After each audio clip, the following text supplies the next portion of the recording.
のか。信じられるわけないだろ。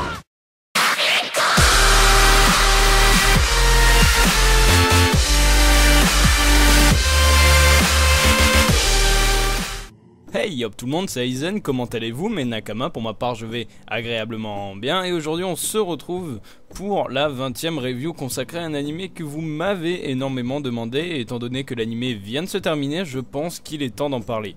J'ai eu beaucoup de retours sur cet animé lorsque j'ai sorti la vidéo des animés du printemps, vidéo que je vous conseille d'aller voir et dont je n'avais pas intégré dans cette vidéo. J'avais bien entamé l'animé avant de réaliser la vidéo en question et si je ne l'ai pas mis c'est pour plusieurs raisons.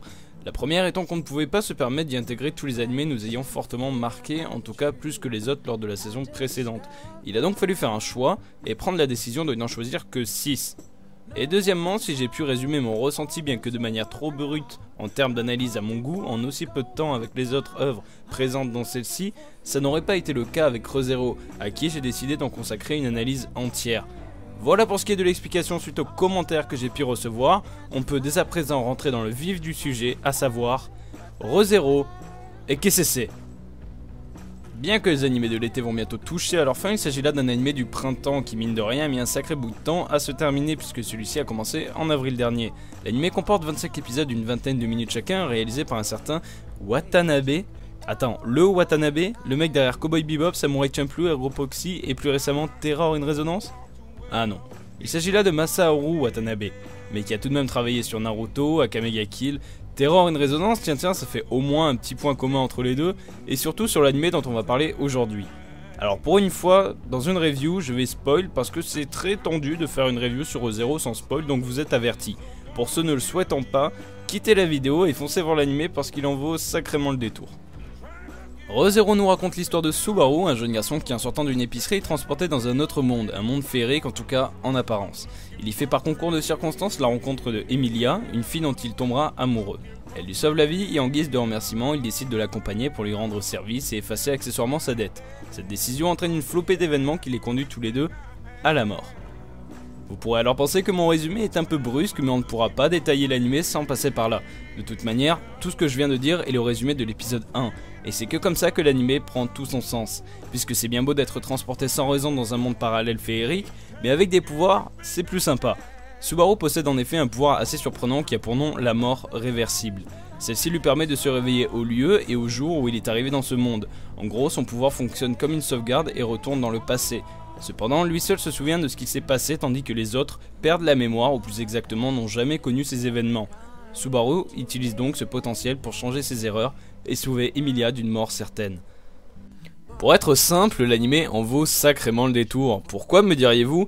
Eh bien le concept fait tout le charme de l'œuvre. Qui plus est, Subaru est un personnage très attachant. Borné et têtu en apparence, sa maturité met du temps à germer dans l'animé. Mais suite aux morts répétitives dans l'histoire, il a su se forger un caractère brave et tenace. Amélioration qui vaudra le respect des personnes qui croiseront son chemin. L'anime contient une flopée de personnages, il n'arrive cependant pas tous à leur apporter assez de profondeur et de développement pour les rendre suffisamment attachants, voire même utiles pour le scénario. Même Emilia, qui est un personnage qui est omniprésent à l'écran, eh bien on se rend compte qu'on ne sait pas grand chose sur elle. On nous dit qu'elle est mal perçue parce que c'est une demi-elfe et que c'est mal vu dans ce monde dû à la sorcière, et point barre. Le personnage en devient donc très transparent à l'écran, aucune profondeur ne dégage d'elle, et en fait donc un personnage très cliché pour ce thème d'animé. Ses apparitions à l'écran ne donnent qu'à des regards ou bien quelques phrases par-ci par-là qui ne font pas avancer l'histoire autour de ce personnage. Cependant, je pense que c'est voulu. Plus ce personnage est complexe pour le héros, plus il l'est pour nous. Le personnage est donc censé être mystérieux mais surtout très intriguant. Malheureusement, seul Subaru a l'air de s'y intéresser, car nous, spectateurs, notre cœur nous porte ailleurs. Reimu est l'une des jumelles que nous rencontrons dans l'histoire, elle est celle qui a su se distinguer et se rapprocher suffisamment du héros pour que nous puissions découvrir le passé de ce personnage. Mais par-dessus tout, elle a su accrocher nos cœurs en déclarant sa flamme. C'est pour moi celle qui m'a le plus intéressé en termes de développement. C'est une fille très douce et très calme et à la fois un véritable démon lorsqu'elle se met en colère pour protéger Subaru. C'est le personnage qui m'a le plus attendri. Son discours d'amour m'a touché et même si la larme n'était pas de mise, elle est le personnage qui a réussi à me faire passer un panel d'émotions impressionnant. Et au fond, toi viewer qui kiffe Reimu, ne le cache pas, je sais que toi aussi tu aurais préféré que Subaru s'intéresse à elle plutôt qu'à Emilia. L'œuvre a beau être surprenante, elle est surtout bien injuste. M はスバル君を愛しています。M、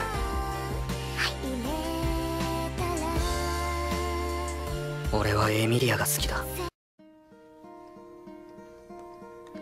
Hello, darkness, my old friend. I've come to talk with you again. Because a vision softly creeping left its seeds while I was sleeping. And the vision that was planted in my... Pour ce qui est du monde dans lequel ils sont, il n'est absolument pas développé, ce qui est un gros point négatif pour l'œuvre. Seule une place de la capitale que nous retrouvons régulièrement due aux sauvegardes de Subaru ne sera présentée. On n'a pas vraiment de détails sur le royaume, seulement qu'il y a une sélection qui se prépare pour élire une reine. Le problème, c'est qu'elle se prépare, c'est tout. On connaît les candidates, l'une d'entre elles est la voleuse que l'on peut apercevoir dans l'épisode 1 ou 2, et il y a aussi Emilia dans le lot. Eh bien tout ceci stagne nos sélections. À la fin de la série, on ne sait toujours pas qui est élu reine. Quel était l'intérêt de prendre la voleuse du début? Bref, et ça ce n'est qu'une partie des questions restées sans réponse, mais on en reviendra plus tard. L'anime n'a pas à rougir en termes visuels, les graphismes sont plaisants, colorés, les combats sont bien rythmés, le tout sur des musiques génialissimes, mention spéciale à l'OST qui met fin à l'épisode par un cliffhanger et qui réussit toujours à me clouer le bec. L'animation est fluide, les personnages en fond sont de temps en temps animés, même quand ils sont pas vraiment nécessaires à l'écran. Les villageois sont modélisés un peu à l'arrache puisqu'ils sont modélisés par ordinateur en espèce de 3D/CGI, mais qui ne dérangent absolument pas. Premièrement parce que l'on ne prête pas attention à eux tellement on est concentré sur ce qui se déroule en premier plan. Et en deuxième point, s'ils sont modélisés ainsi, ça a peut-être du sens. Subaru se dit être téléporté dans un MMORPG la première fois qu'il apparaît. Il est donc normal que les villageois aient un aspect de PNJ de jeu vidéo. Sinon, les deux openings claquent sérieusement. Parlons à présent du pouvoir de Subaru. Ah, sacré pouvoir que voilà, celui-ci lui permet de reprendre les événements d'un point de sauvegarde qui avance au fur et à mesure. Mais du coup la question est la suivante, n'est-ce pas répétitif pour le spectateur, voire même sans enjeu? Avançons-nous vraiment avec toutes ces boucles sans fin? La réponse est bien entendu subjective, mais pour ma part c'est ce qui fait toute la force de l'anime.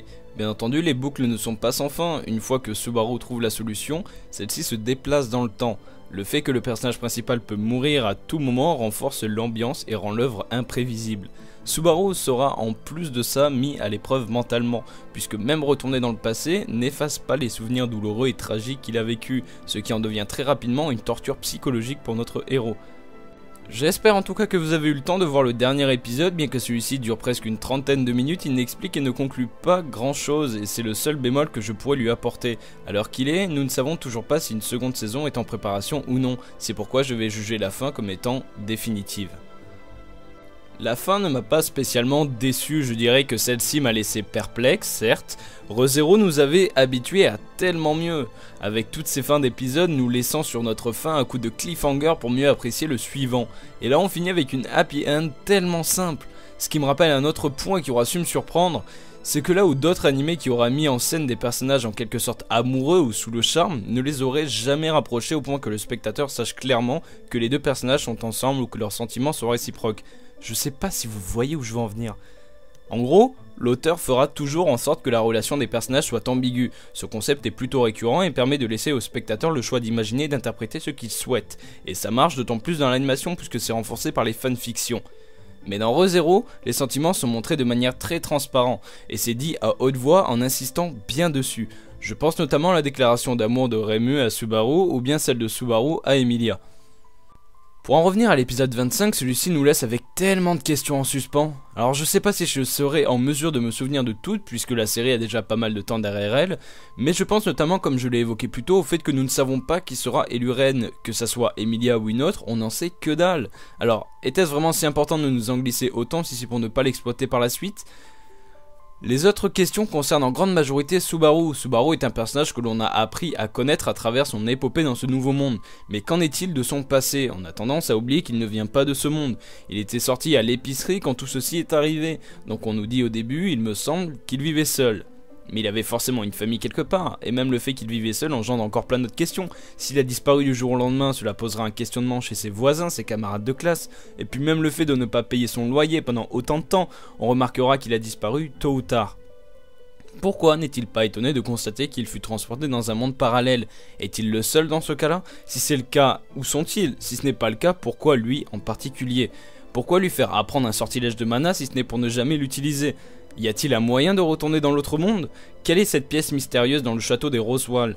Et par quoi Subaru se fait-il arracher le bras et tuer dans le couloir du château? Bref, comme vous le voyez, énormément de questions qui méritent une saison 2, peut-être que certains d'entre vous ont la réponse à certaines et auront vu des indices dont je serai passé à côté par inadvertance. Mais vous savez quoi?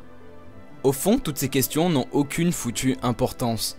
Et tout ça pour une simple raison. Un seul indice. Quand je vous disais dans la vidéo précédente que le rôle des titres de chapitre ou épisode est important, parce que si on en croit celui du dernier épisode, tout ceci n'est qu'une simple histoire. Qu'importe ce qui a pu se passer avant, l'important c'est que Subaru a réussi sa quête initiatique. Qu'importe les détails, les questions sans réponse, tout cela ne fait que renforcer l'intrigue autour de ce monde parallèle, car tout ceci n'est nul autre qu'une simple histoire. Je vous laisse réfléchir là-dessus. Avant de vous quitter, mention spéciale à l'épisode 15, qui à mes yeux est l'épisode le mieux réalisé et qui contient la meilleure scène de fin, tout animé confondu. Qu'importe ce que j'ai pu voir en termes de réalisation, effets sonores, donc le bruitage et la musique. Quelle musique poignante, le générique de fin défilant en rouge sur fond de neige recouvrant peu à peu le corps sans vie de notre protagoniste. Une scène totalement mythique que je ne cesserai de visionner avec un profond émerveillement et une pincée au cœur. Merci à vous d'avoir suivi cette vidéo en espérant qu'elle vous a plu. Elle a mis du temps à arriver, mais comme celle sur Bleach, elle a pris du temps à faire. Merci à vous, on est pratiquement 4000 Nakama. N'hésitez pas à liker et à partager, Twitter en description. Dites-moi en commentaire ce que vous avez pensé de cette happy end, et si vous aussi vous attendez une saison 2. On se retrouve prochainement pour de nouvelles vidéos. D'ici là, comme d'habitude, prenez soin de vous. Ciao tout le monde, et n'oubliez pas...